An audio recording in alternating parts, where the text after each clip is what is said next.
Luckiest one, I guess. Hit that corner, gave a little chase, boom, boom. Luckiest one, I guess. 27 years. 27 years. For 27 years, the family of Tupac Shakur has been waiting for justice. We are here today to announce the arrest of 60-year-old Dwayne Keith Davis, aka Keffe D, for the murder of Tupac Shakur. Davis was arrested this morning by my LVMPD criminal apprehension team, and this investigation started on the night of September 7th, 1996. That's what he said.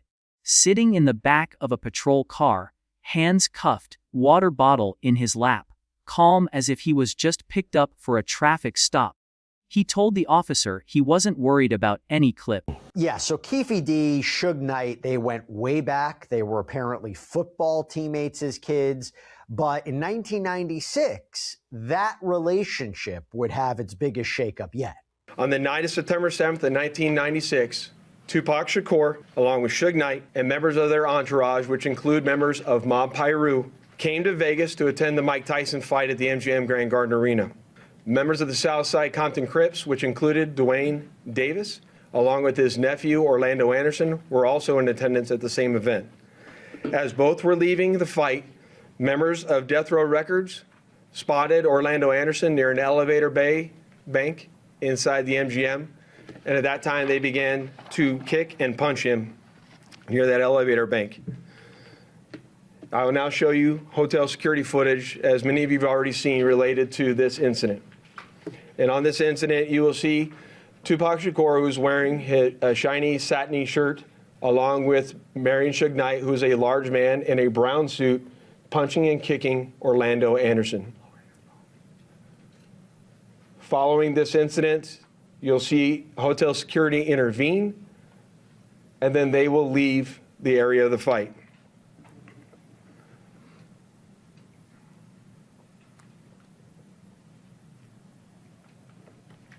Little did anyone know that it is this incident right here that would ultimately lead to the retaliatory shooting and death of Tupac Shakur. And then that's when Dwayne Davis began to devise a plan to obtain a firearm and retaliate against Suge Knight and Mr. Shakur for what occurred inside the hotel against Mr. Anderson.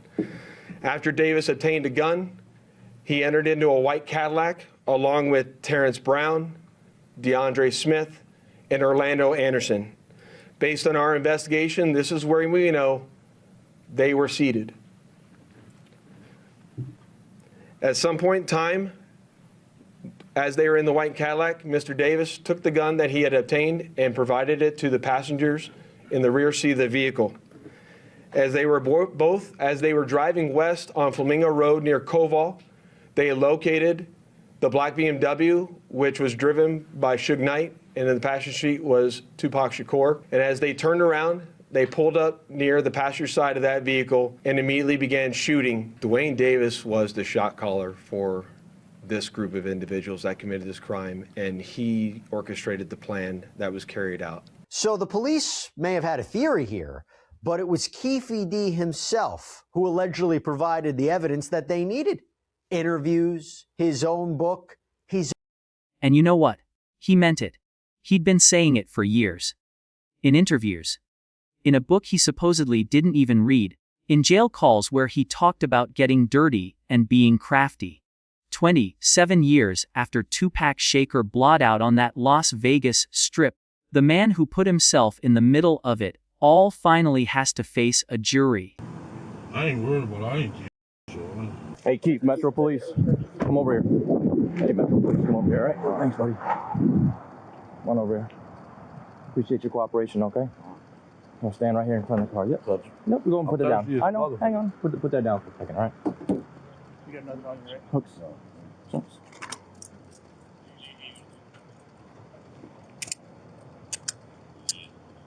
You have anything on you, sir? No. Thirsty, Thirsty? Okay, yeah, we'll get you a drink. Hang on, all right? Just want to make sure you got no weapons on you or anything, okay? I'll separate the two, sir. Thank you. You have anything on you, sir? No. That was okay. phone and water. Phone and water. Perfect. We're gonna put you in the car. I need to drink some water, man. I'm thirsty. We'll let you get a drink, my man. You just going for a walk or what? Yeah. Okay. You do like a morning walk every day, or? Yeah, bro. Stay in shape. Okay. We'll get you some water, my man. Can I get it now? Yeah. As soon as we get you in the car, We'll get you in. Yeah, we'll put it in the car. All right. I appreciate it, sir. All right. Let's walk over here, sir. Okay. You don't worry. Your water's gonna come. Yep, that's him. You're going to see a lot of this guy for the next few weeks of this trial. That is Keffe D in the back of a patrol car minutes after his arrest. Calm, seemingly unbothered, seemingly confident, told the officer he wasn't worried about anything. But who really is Keffe D? To understand the case, you got to understand the man. And yes, to be clear, as we go through this and we go through the allegations and the evidence, as we do each and every day of this trial, he is innocent unless proven guilty. But here's the part that still doesn't sit right with me. The arrest didn't come because of a new witness. It didn't come because of some forensic breakthrough. It came because Keffe D couldn't stop talking. I'll be honest with you. There's a gap in how most coverage has framed this case. They've treated it like a straightforward prosecution, the gang leader finally caught after 3 decades. But that's not what this is. This is a case built almost entirely on a man's own words. Words he volunteered. Words he profited from. Words his own lawyers are now trying to convince us were just fiction. And that distinction matters because it changes everything about how you should be watching this trial. So let's go back to September 7, 1996. Tupac is in Vegas with Suge Knight. They've just watched Mike Tyson fight at the MGM Grand. And as they're leaving, some members of Suge's crew spot a young man named Orlando Anderson near the elevator bank. They jump him, kick him, punch him. The hotel's security footage shows Tupac himself, wearing that shiny satin shirt, throwing hands alongside Suge in the brown suit. Security breaks it up. Everybody walks away. And here's what the official narrative says happened next. That beating set off a chain reaction. I got in the car with the homies, yeah, and we ran into them. We went up to the light on Sunset and Flamingo, and dude was acting like he was in a parade or something. And that BMW hanging out the window, hey, this Tupac, he's Tupac. And then he was hollering for him, and we let there go. It came up on the side of him. Looked like he was reaching, yeah, looked like he was ready to bust. We was the first ones. Yeah. Luckiest one, I guess. Hit that corner, gave a little chase, boom, boom, boom. Got the busing, we bust back. And jumped up out that motherfucker Cadillac, put the gun on the tire, got the on. let me break this down a little bit, okay? In that interview with Urban City, he appears to admit that he was there. But here's what the defense is expected to argue, that in his 2019 memoir, Compton Street Legend, which prosecutors are expected to build much of their case around, or part of their case around, Keffe D apparently wrote that he was in the car, that he provided the gun, but his lawyers have argued that this book was fictionalized, that it was exaggerated, all in an effort to make money, and that it's not clear which portions Davis actually wrote. Now, Davis himself recently told a Las Vegas station that a ghostwriter wrote the book, that he never read it. But the judges ruled that he adopted those statements as his own, regardless of who wrote every portion. Davis also allegedly said that he didn't pull the trigger. In fact, he has pointed the finger at his own nephew, Orlando Anderson. Remember that name? It's going to come up a lot during this trial, Orlando Anderson. And Orlando Anderson died in 1998. Now, does it matter? Here's what police say. Well, under Nevada law, and this is the law in most states in this country, you can be charged with a crime whether you're directly involved or whether you're an aider and abettor. If you help somebody commit a crime, you can... Revenge. A white Cadillac hunting down a black BMW. 4 rounds fired. Tupac taking 3 of them. But the official narrative leaves out the crucial detail that makes this case so strange.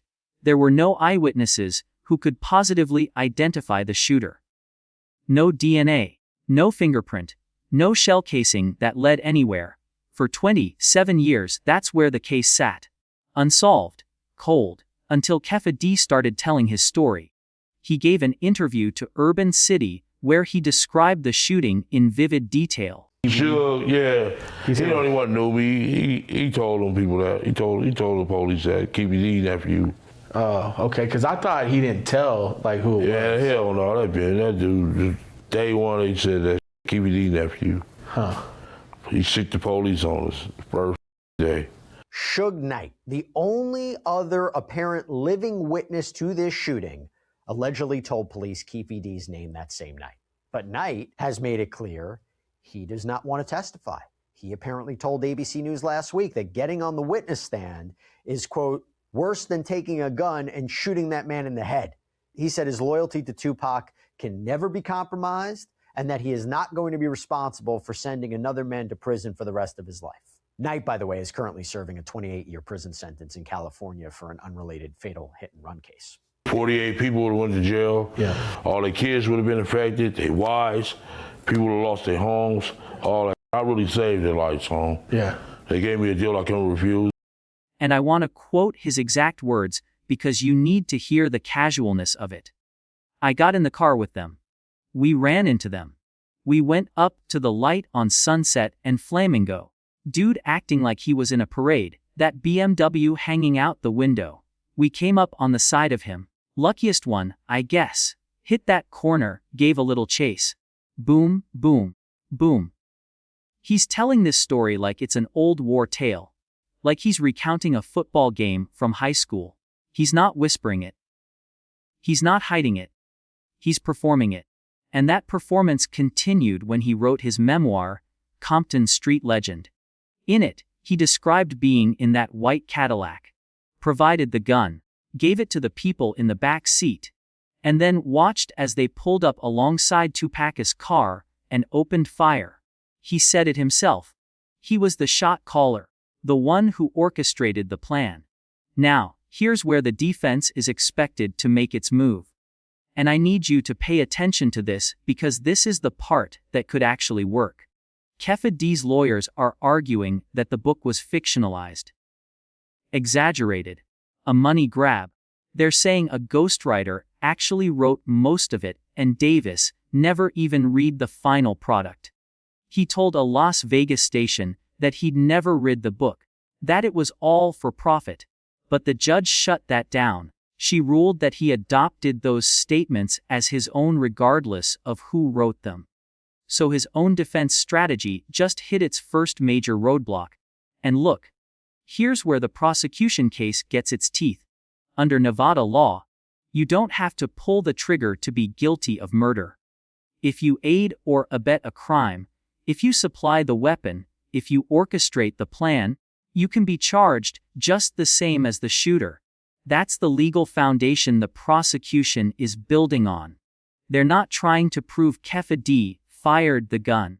They're trying to prove he was the architect, and they have his own words to do it. Retired LAPD Detective Greg Kading, who interviewed Keffe D back in 2008 and 2009, said Davis put himself squarely in the middle of the conspiracy, acquired the gun, gave it to the shooter, was present in the vehicle when they hunted down Tupac and Suge. That's not hearsay. That's a confession. Even if he never used the word confession. Then you have the bond hearing. And this is where it gets even more complicated. Keffe D was released on a $1,750,000 bond. The money came from a music manager named Cash Jones, also known as Wack 100. Prosecutors grilled Wack about the money, asked if there was a contract, if it was a loan. Wack said no. It was a gift, no obligation to repay. But Keffe D's own wife apparently had problems with it. She said she didn't like Wack, and Keffe D, in a recorded call, told her to just sign the papers. He said, and I'm quoting him directly, "I will say anything to save my life." I got it. So, I don't know what you know, man. Yeah. You know I got it. You should be, big bro, you're my big bro. I'll just let you know you cannot with him, man. I hate that you in this predicament. They don't give a old as hell. Man, I can have the one on big key. That's all I can tell you. And I'll do it dirty. You know what I'm saying? I'll get dirty, dude. I'm ready to go up in there and start whooping some. He only hit me one time, dog. That's why I was able to find his ass. I'll be so crafty. I had the doors unlocked and all that. And they done popped my door. As soon as I made it come out, I whooped that. I'm ready to go up in there. No, I'm just saying. Any I got a problem with my pops, they can fight me. I ain't worried about that, dog. Come on, man. They fuck me in the garden. The main thing is me beating the case, cuz. Let me tell you what somebody told me about your attorney. What? He is not, he's careless. He don't know how to file paperwork or nothing. Yeah, that's what Bruce said. He said that. Well, I don't even know how he got that far. Yeah, Pumpkin who said, ooh, he's a piece. He's mad about the jumper, dude. What do you call it? Called him a dumpster truck. Pumpkin who's mad about the jumper. He said he did. He said that, yeah, he got 65 years, bro. He said he did Superman bad. That's the worst he's ever seen in his life. Man, he got 65 years, bro. Yeah, that's what he said. Pumpkin suit is mad about that. The whole place down there mad at him on that. Yeah, I think he's sending people off. Think about that. A man charged with orchestrating the murder of Tupac Shakur, openly admitting he'll say anything to save himself. And then you have the jail calls.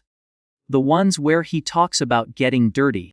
When I look at the fact that this is a homicide investigation, there is the anticipated presence of the suspect with a prior violent felony and firearm history, as well as a steel door being present, which is not something common that officers necessarily encourage. The officer and public safety concerns do exist. The defendant's omission arguments do not establish a showing of intentional or reckless misconduct required under Franks versus Delaware. They also don't show that the inclusion of the omitted facts would have defeated the good cause finding. The warrant was executed pursuant to judicial authorization. There's no showing of bad faith, and so suppression is not warranted here. The motion is denied. And in April of 2025, while awaiting trial for murder, Keffe D was found guilty of battery by a prisoner. Have the jurors reached a verdict?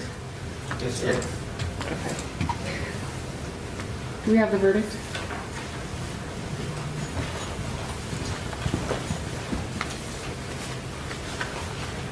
Thank you.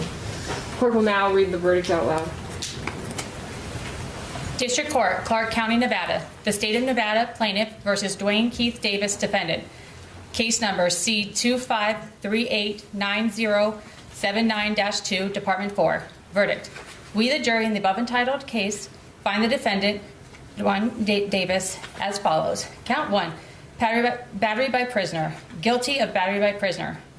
We, the jury in the above entitled case, find the defendant, Dwayne Davis, as follows. Count 2, challenge to fight. Guilty of challenge to fight. Dated this 9th day, April 2025, signed by Rodney Medina, foreperson. Ladies and gentlemen of the jury, is this your verdict as read? So say you one, so say you all? Yes. About wanting to go up in there and start whooping some.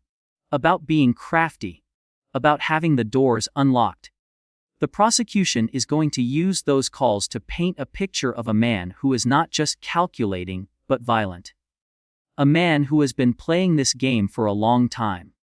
Now, I want to pause here for a second, because this is where I need you to look at something with me.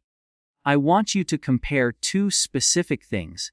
The way Keffe D describes the shooting in his interview versus the way he acts on those jail calls. In the interview, he's cool. Collected. Bragging almost. In the calls, he's aggressive. Dismissive. Threatening. Which version of this man do you think the jury is going to believe is the real one? And here's the question that's been sitting with me, and I want to put it to you directly. Does Keffe D's willingness to say anything to save his own life make him more credible or less credible when he says he didn't pull the trigger? Because he's already admitted to being there. Admitted to providing the gun. The only thing he's denying is pulling the trigger himself. And you have to ask yourself, if he'll say anything to save himself, why should we believe any part of his story? The defense is going to argue that his statements were protected because he was cooperating with police. That he believed everything he said was off the record. But prosecutors are going to point to the fact that he went public. He did interviews. He wrote a book. You can't claim confidentiality when you're selling your story to the highest bidder. And the judge has already ruled on that. So that defense is effectively dead. Let me break this down another way. The prosecution's case is a documentary case. It's built on documents, on audio recordings, on video interviews, on the memoir, on the jail calls, on the deposition where Keffe D admitted he'd say anything to save himself. It's a paper trail of self-incrimination that spans almost 2 decades. And the defense, their case is a vibes case. Fictionalized, exaggerated, performance, storytelling, it's all vibes and no substance.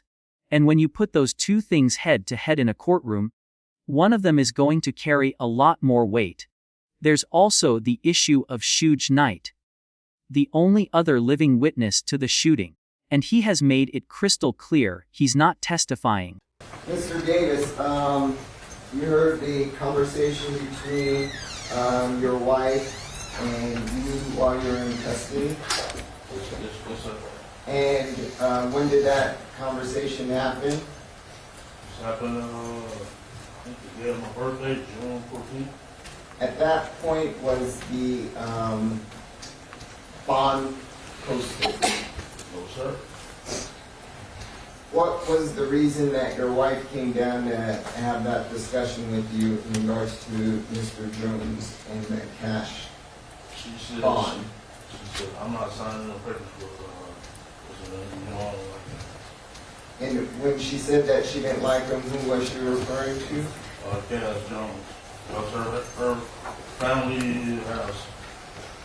Her family has problems with it. I don't like them. She was like, how can I sell out?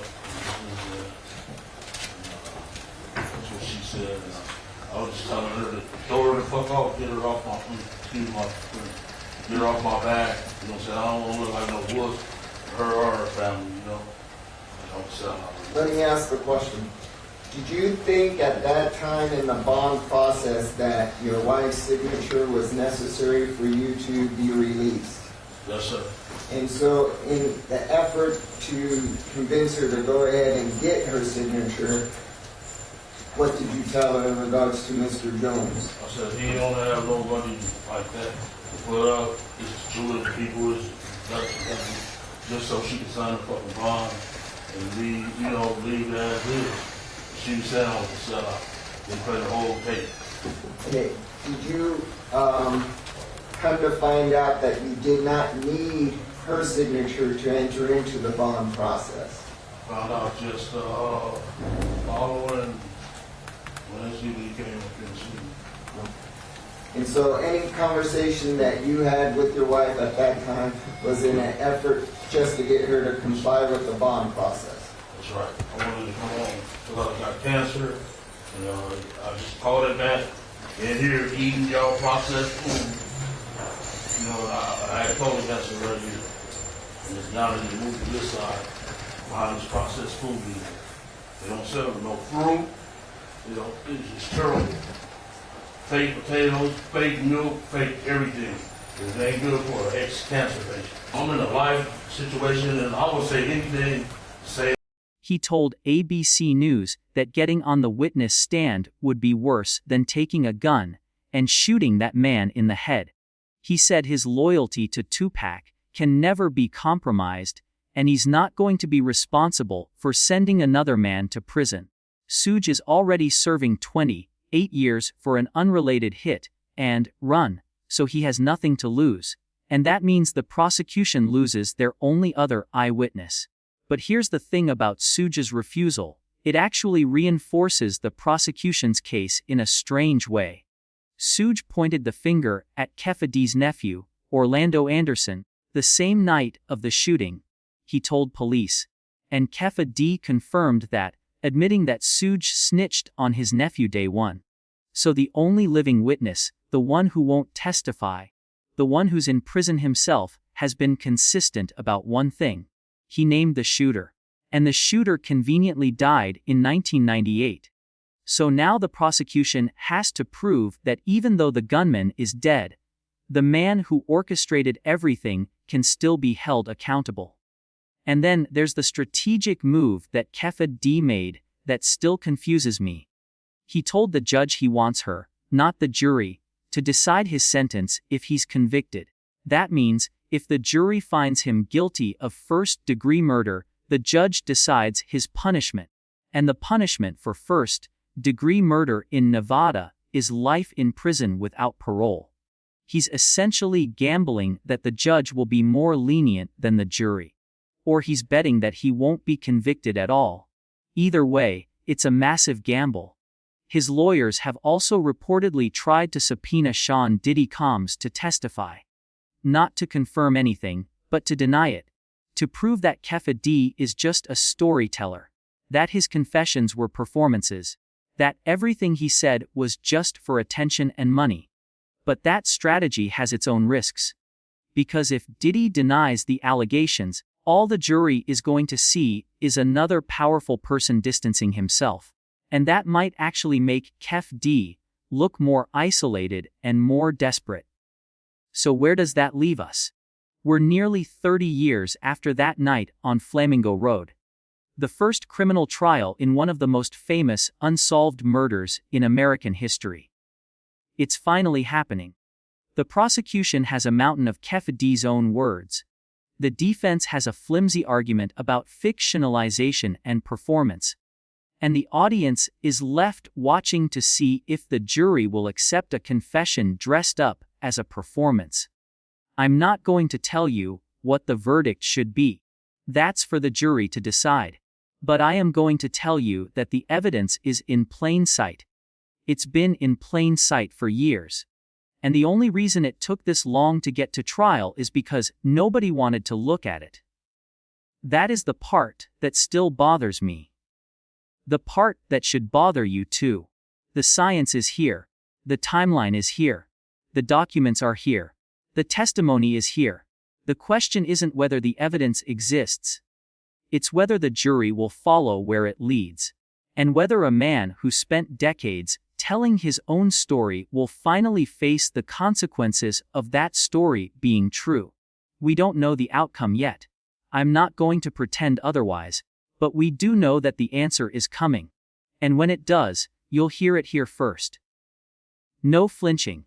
No spinning. Just the truth. Keep watching. Keep asking questions. And let me know what you think. Do you believe Keffe D's confession? Or do you think he was just performing for attention? I'm genuinely curious where you land on that. Because that's the question at the heart of this entire trial. We'll be here when the verdict comes,